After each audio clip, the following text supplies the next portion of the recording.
So welcome to Unfiltered Exposure, a space where we drop the filters, we speak raw truth, we tell stories that deserve to be seen and heard. Today's guest is someone who leads with impact, heart, and purpose. Someone who dedicated her life to mental health in the community sectors. Aside from serving others, she's an avid hiker, a selective foodie, and someone who expresses her soul through dance and poetry. Ladies and gentlemen, please welcome Dr. Nupsie Flore. Thank you so much for having me. I'm so humbled and happy and appreciative for being in this space to talk about Unfiltered Stories. Thank you so much for reaching out, and I'm happy to be here.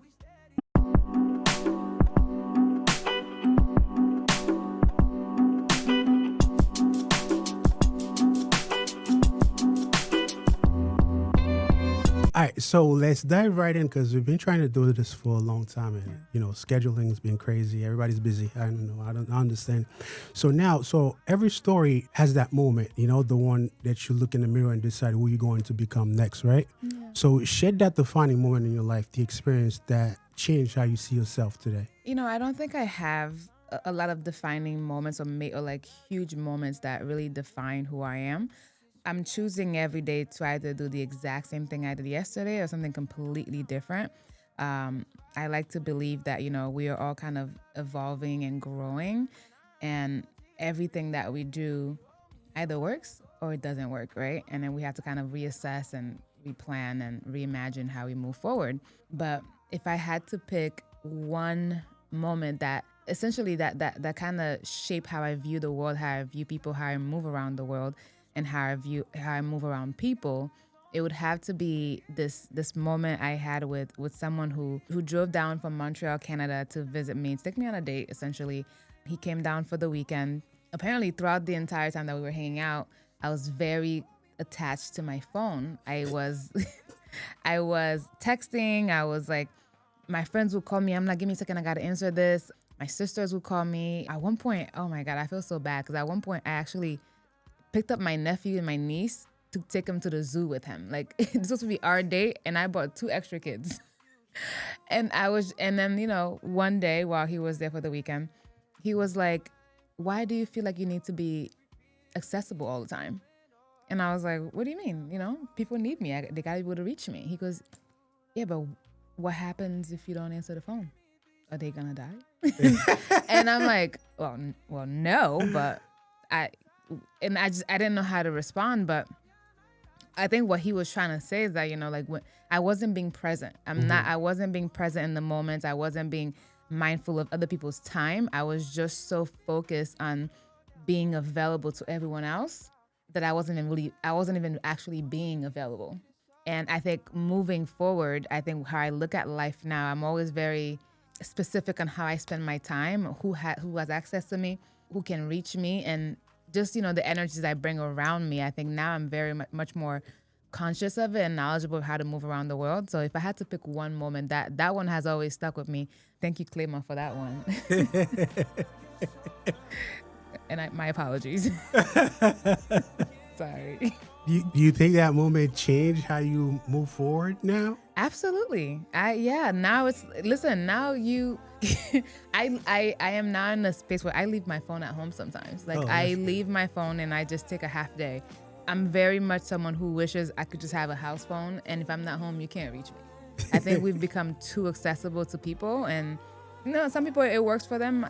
That's not how I want to live my life. I don't want to be so accessible to people. They said there's a fine line between faith and fear, right? And you can take this in any direction, including like losing faith and having to rebuild without a crunch, right? Yeah. So what changed in your life when you could no longer rely on faith the same way? Life got a lot harder. Reality became very real. I think for people who have faith, you have a crutch. When you have to build your life without a crutch, when you don't have, it's almost like, for people who believe in God, you put the blame on God for everything that happens. It's God's will. God wanted it that way. We have this idea of it. But when you can no longer blame someone for what happens, you just have to accept it and move forward.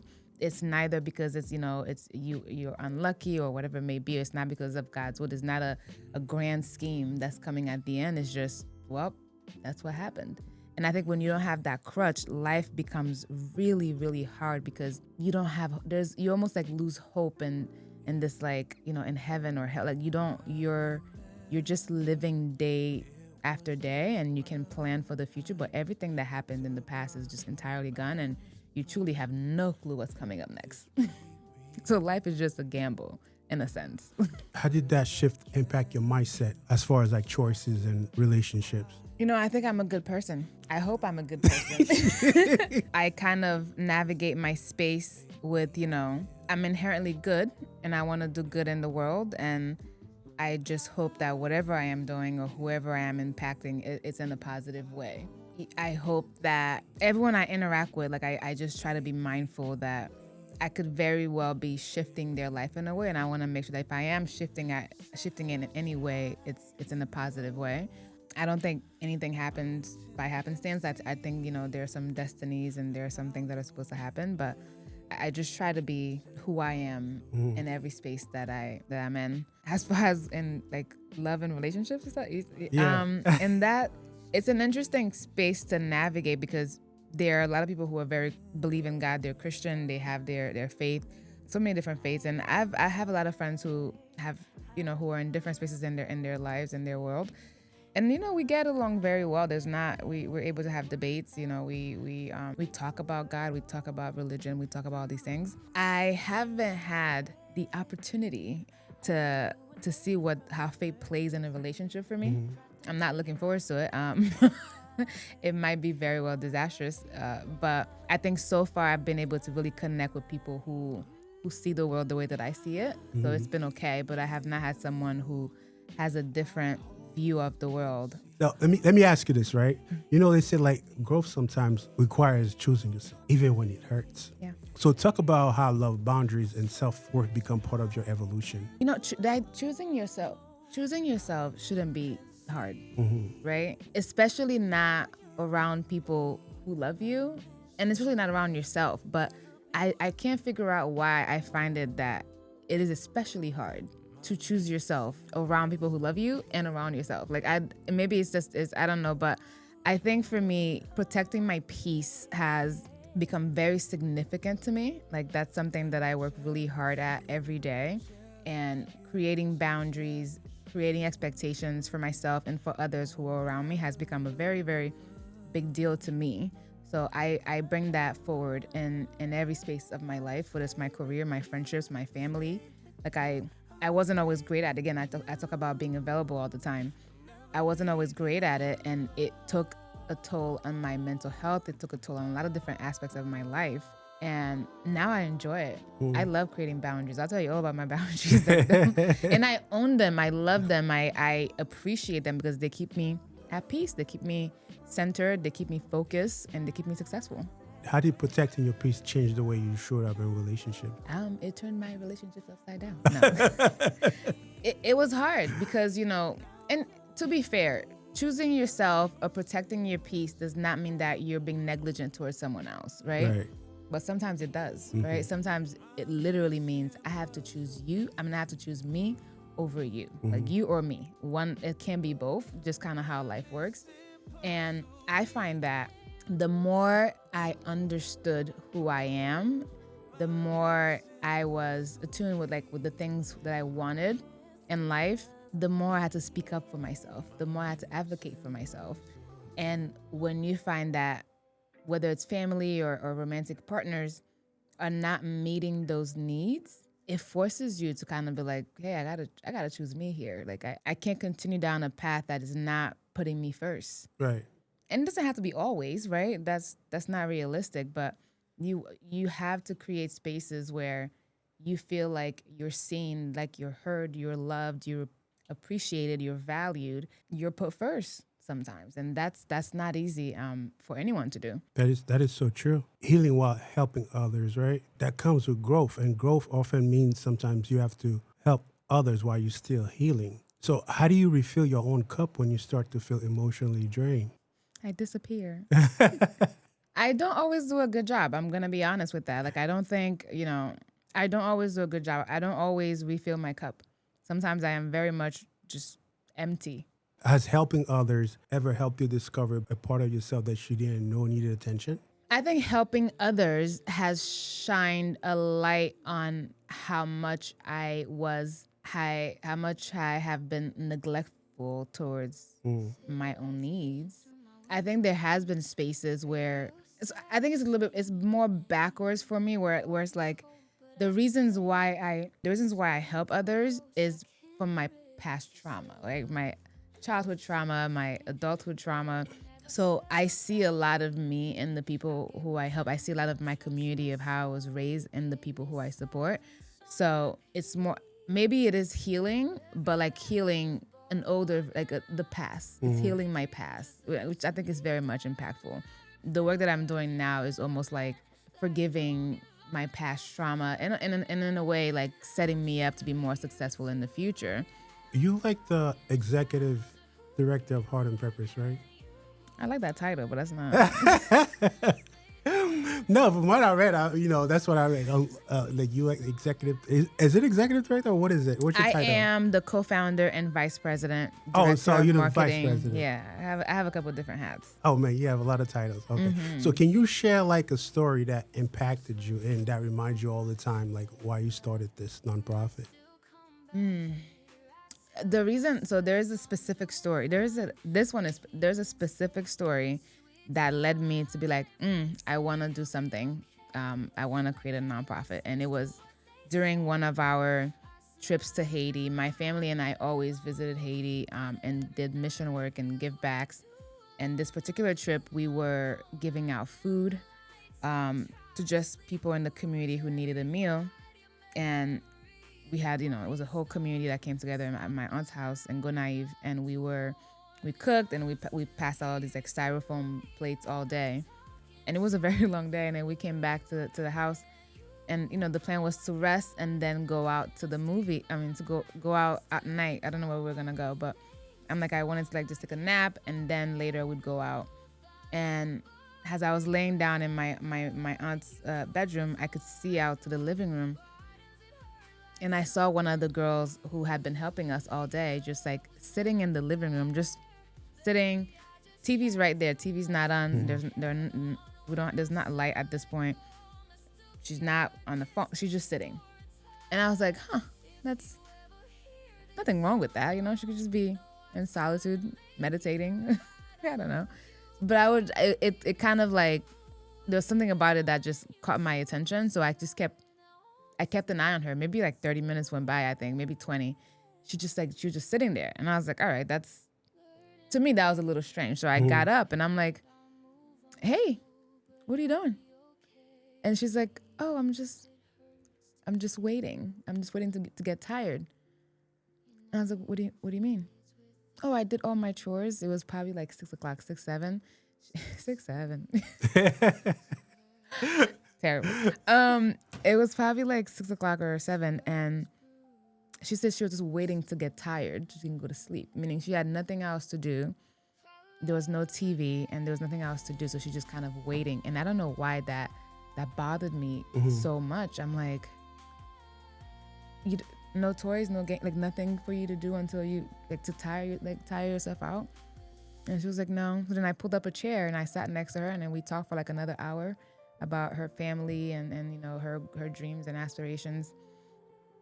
And that's after that trip, I came back home and I wanted to start a nonprofit called Youthful Haiti, because I wanted to bring back youthfulness to kids in Haiti. I feel like a lot of our kids in Haiti don't get the opportunity to just be kids.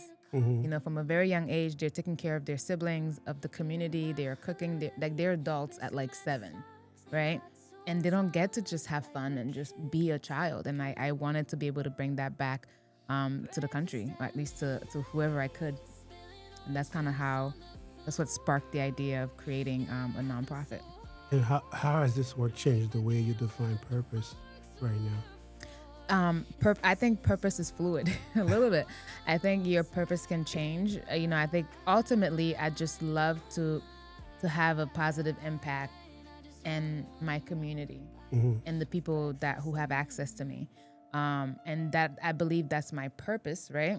But in the ways that I go about it is different every day. The nonprofit started as Youthful Haiti with the goal of just bringing like, fun ways to interact with kids in Haiti. And now we're a full-fledged, nonprofit that provides scholarship. We provide life skill education. We provide financial aid and backpacks, school supplies, anything that you can think of, like basic needs. We provide a lot more to help kids and families sustain themselves. So it started from as a very small idea to just now we're just a full-fledged work that's pushing right here in Connecticut, but also in Haiti. So how do you want your story to be told? And the mission of Heart and Purpose to inspire others. What do you hope people will like about you? What do I hope people will? I just hope people like me. I hope people like how I show up. So when people speak your name from here and now, so what do you want them to say about you? You know what's interesting? Yesterday, I had this idea. I'm like, ooh, for my next birthday, I want to do a roast. You can go to Unfiltered Exposure and do it. I was like, I want to hear how people, people are always going to be nice and be like, oh my God, you're so nice. But I would love to hear, what people don't like or think that I'm just, insane about. But outside of that, I just truly hope people appreciate or they can speak on, she shows up. Mm-hmm. She's present. She cares. She loves hard. I hope people can say those things about me. I hope those are the things that people like about me is that I show up. I may not always be available or accessible, but if you need me, I show up. And that's really the legacy I want to leave, and that's how I want people to remember me. Do you think your current work aligns with the legacy that you're trying to portray right now? In some aspects, yes. In some aspects? I don't think it works well with my friends or with relations. This kind of work is very demanding. And, I'm someone for the past 7 years or so, I've been in school, I've been running a nonprofit, I've been working full time. And those are very demanding spaces for me.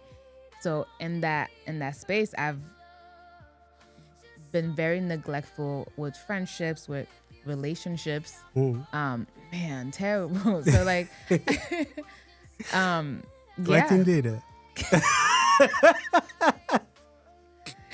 And I've had to get to the point where I'm just collecting data because because I've always wanted to ask what does collecting data? Please tell me what is collecting data entail? What are you collecting? Tell me. Data. Like what? Like there's all sort of data. Yes. So what are you collecting? Data. Like what?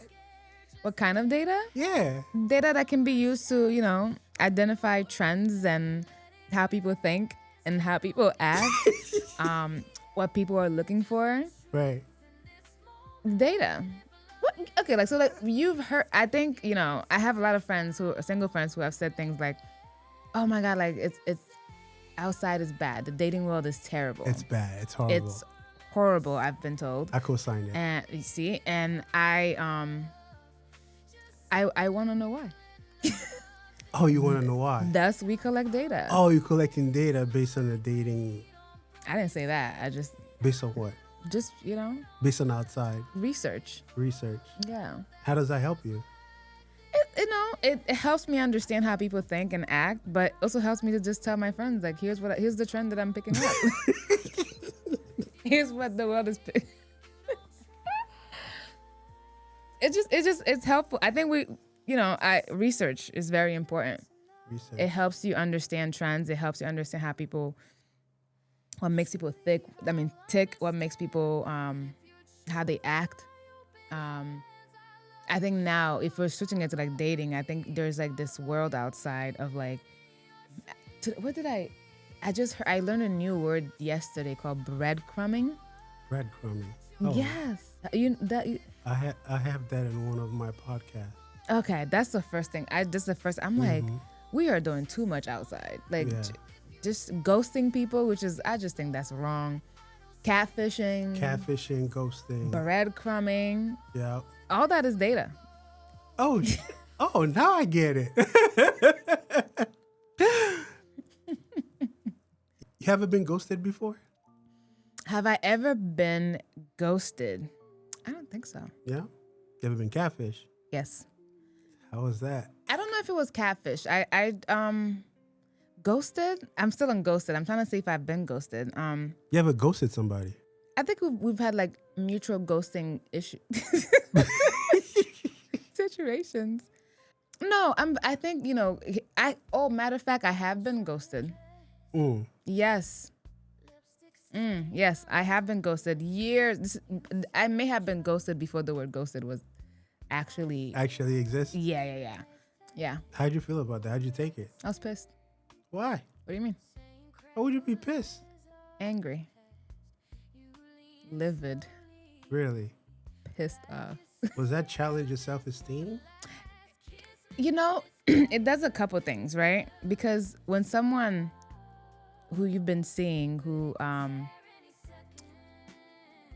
has invested in you just like you've invested in them.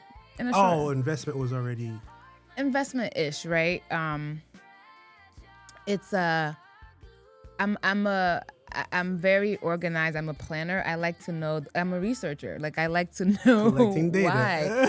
So when you leave me with no like concrete reason, I had to, and it took me time. Kind of forces you to face yourself. I had to give myself closure because like that person just did not want to give me closure. And I realized that like, they had moved on with their lives, like living their best lives. And I was stuck on like, why?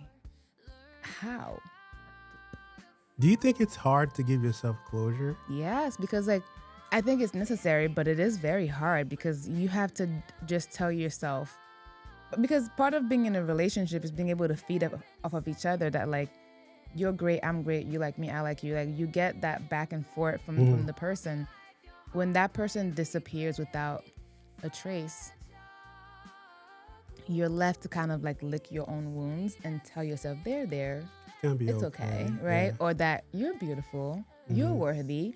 How dare a man not like, like you have to so kind of like. So you've been biased to your own self, pretty much. Not biased, you have to like, you have to. Because you say all those things to yourself. You will never tell yourself you're ugly. Well, you may have ugly moments. That's true, but would you tell yourself you're ugly? I said, you gotta fix this up. Yes, I will tell my friends. I'll be like, today I look like all my life I had to fight. I'm okay with that. Like I'm okay. I don't always look my best, so I'm okay with that. But you can be okay with that until someone else is like, yeah, because you didn't look your best. And this is someone who's famous, by the way, that I get to see in the world, and I'm just like, you're dumbass. Wait, so does that bring like old trauma every time you see that person? No, for me now it's very healed? much. You think you healed from that? Absolutely, I've definitely healed from that, and it's more of like a look at me now. That's what it is for me, and it's not even like a I'm bragging. It's more like I'm in a space where I can see you and be like, hey, how are you? And we don't have. I'm not looking for answers anymore. I don't care to get answers anymore. I don't even care like about your next meal. So. Right, so let's get back to the script, right? You got into the whole. I know. So for anyone going through their own defining moment right now, what is one message you could tell them, like to help them hold on and stuff like that? It's you have to take it one day at a time. You have to take it 1 hour at a time, and sometimes you just gotta take it like 5 minutes at a time. I think sometimes we are so focused in trying to get through the pain, through the heartbreak, through the hardship that we cause ourselves more pain because you can't snap your finger and bring change, right? Unless you got powers, I don't know. And I think we have to embrace the pain a little bit. I think we have to embrace the struggle a little bit. That's the pieces that really helps us come out on top. Your pain, and I think some people are like, oh, my pain doesn't define me. Your pain can define you. True. For a moment, for a day, for a week, for a month. It could really define how you move around the world. And I think that's okay. I think when people get comfortable with being in pain or being in struggles, it's easier to move forward because you've accepted your state. And once you've accepted, all you can do is just move forward or move back, but you hope that you move forward. So I think you don't always need to push past the pain. I think you have to, how they say, you got to go through it to get through it. I think you really have to go through it. One of my favorite quotes right now, or this entire year, has been, stick to the plan, not your mood, right? Your mood will fluctuate. It'll be up and down, it'll be left and right. Sometimes my mood just goes in circles. So like, I think it's important that we don't get stuck in these kind of habit loops that don't bring positive results. It's okay to kind of go through something, but then we have to be working on how do we change this? How do we move forward? So what I would tell someone is just like, go through it. See what that looks like for you. Have an out-of-body experience. Like, look at your life from the outside looking in and be like, damn, girl, you're going through it. Or, well, how can someone transform their pain into purpose instead of letting it define them? I don't think you can transform every pain into purpose. True. Something just hurt. And it's just like, yeah, this just hurts. Mm-hmm. And you're just going to feel pain and then you're going to move forward. I don't think every pain has to be purposeful.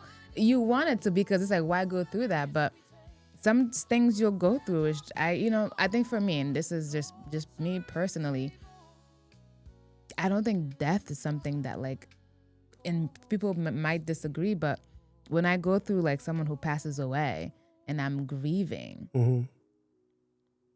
I don't think there's a lesson in that for me. It just hurts. Someone who I cared for, someone who I know, someone who I grew up with, someone who I love is no longer here. Even when you never really finish grieving someone, you just learn to be okay with their absence. And it might happen over and over and over again for you. Where's the lesson in that? I mean, we all know that people die. Like, so again, I'm going to go down a tangent. But I just don't think, like, there's not always, like, a purpose. But if you are struggling, if you're going through something, especially, like, whether it's, like, relationship or career mm-hmm. or family, I think when you have those, like, specific kind of pain, yes, those you can kind of pull back and be like, okay, like, what can I learn from this, right? I think I learned this past year was probably the most growing I've done in my life. I've learned so much through my pain. I've learned that, like, I don't like sitting still. I've learned that I get myself in trouble when I have too much time on my hands collecting data. So you keep yourself busy. I've learned, so I've been able to like grow through this pain, but not every painful experience has been a growth for me. Mm-hmm. I think we have to be okay with that, with that ideology. And then when we do find painful moments or hardship that we can actually like explore or, monetize or whatever it may be, then yeah, we take, pull the onion back and kind of see how you can use this to better yourself, to grow. But be okay with the fact that not every pain is going to bring you purpose. That's true. So in the field that you are, you seem like you're a leader, right? So every leader required a grounding force. So what keeps you grounded?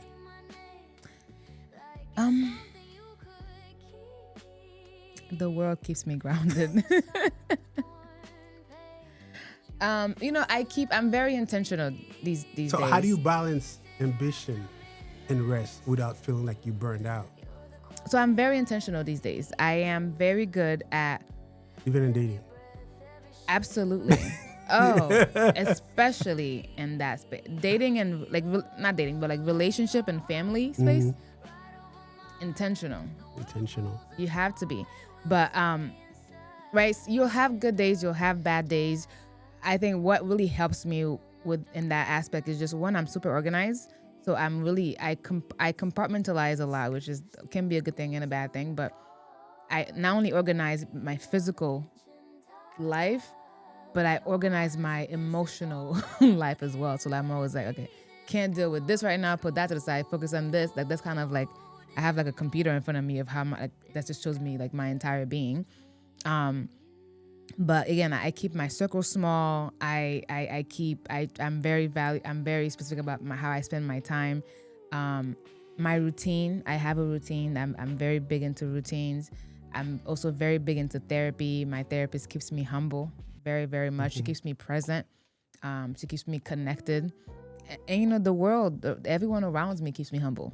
I have very harsh critics around me.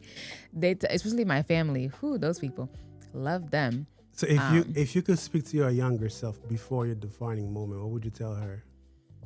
If I could speak to my younger self, I would probably warn her about how life is going to like attack her from every possible side of known to man.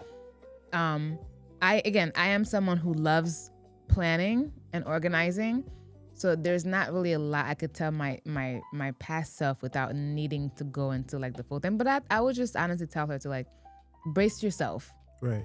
It's gonna get crazy. It's going to be really hard, but you will come out on top, essentially, wherever the top is. Wherever the top is. Yeah.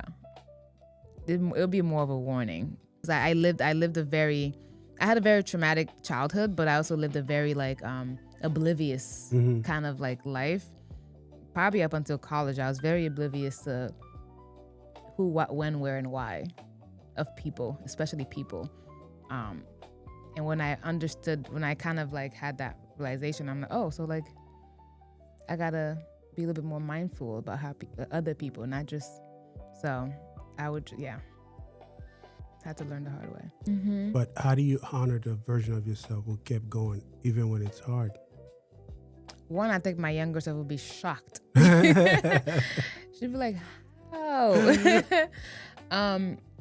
If you looked at my younger self and you thought me now, there's not a straight line to like how I got to where I am. So I think my younger self would be absolutely floored to where I am now in life and how I think and how I see the world and how I speak out.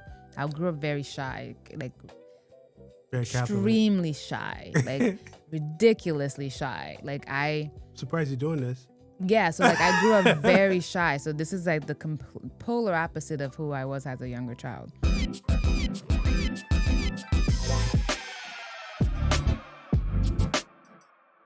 We under some rapid fire questions. It's called Pick Your Poison, right? Let's do it. Okay. So, we lose your contacts or lose all your pictures? Lose my contacts. Why? Memories are forever. I love memories. I love scrapbooking. Somebody will call me. I'll figure it out eventually. Really? Yeah, I lose my contacts. Okay, be loved by everyone or be understood by one person? Be understood by one. I'm complicated. If someone could figure you out, yo, I get you. I'm good. That's it. Okay, relieve your worst heartbreak or give the same heartbreak to someone else. Ooh. Can I pick who gets it? No. It wouldn't make sense. It wouldn't be fair. Yeah, I'm so sorry to whoever. I would not want to relive my worst heartbreak. Really? No. Oh, no. No. So you wouldn't give it to someone else? Either. I would. Why? I don't want to relive it. So why would you give it to someone else if you don't want to relive it? Why would you want somebody to go through what you went through? Why would I want to go through it twice? At least I got one, they got one, and we can kind of kumbaya together. But for me to do it twice, if I can't pick who gets it, no. All right, a song that explained your last breakup. Oh, God, no. Next. Why? A breakup or like my last breakup? Your last breakup. Or if you want to go for a breakup. We can go for a breakup. Okay, let's do a breakup. Because I don't want to put you on the spot. Yeah. A breakup, I think. I told you the story last time. There was another story, but that's not where I was gonna go with this. There's this artist. I'm very Haitian, and I love everything compa, and I'm Caribbean. I just love everything that in soca, all that life. But there's an artist named Jessie Reyes that makes these songs who I really, really love. Where one of the songs she's like, lyrics goes, you make me feel like I'm asking for too much, but really I'm asking the wrong one. Oh, that's powerful. And then she's like, yeah, it's pretty dope. That's powerful. I play that song a lot. There are people that will make you feel like you're asking for the world. I'm like, and there are people that make you feel like you're not asking for enough. I don't ask. A song that's your villain anthem. Ah, man. The PG version answer. I'm not a villain. I have moments. But then I'm not a villain. What's a song that feels like your childhood? That feels like my childhood? Sepapudat. I listen to Sepapudat or like Kimpasi Platone, like I am right back to like living so Haitian. Very Haitian. That's why I put that bubble on top of your head. I see it. We talked earlier. That's my people back there. Yeah, I'm very Haitian. What? So what's a song that you're embarrassed to love? A song that there's so many. There's so many, but the one that's coming to mind right now is a song from when I was in high school. It's the song that's like what's the song that goes yeah, man, he think he blank. Which one is that? He liked it tight and said, it's just a little tight. Girl, don't get mad at me. I'm just. Who sang that? I got your man and you can't do anything about it. Oh, I thought you was gonna go with that song. What's the name? God Don't Let Me Cheat on My Girlfriend. Yeah, so I don't love that song. I don't love. You asked me a song that I like. I hate that I love is that song. I don't love that song.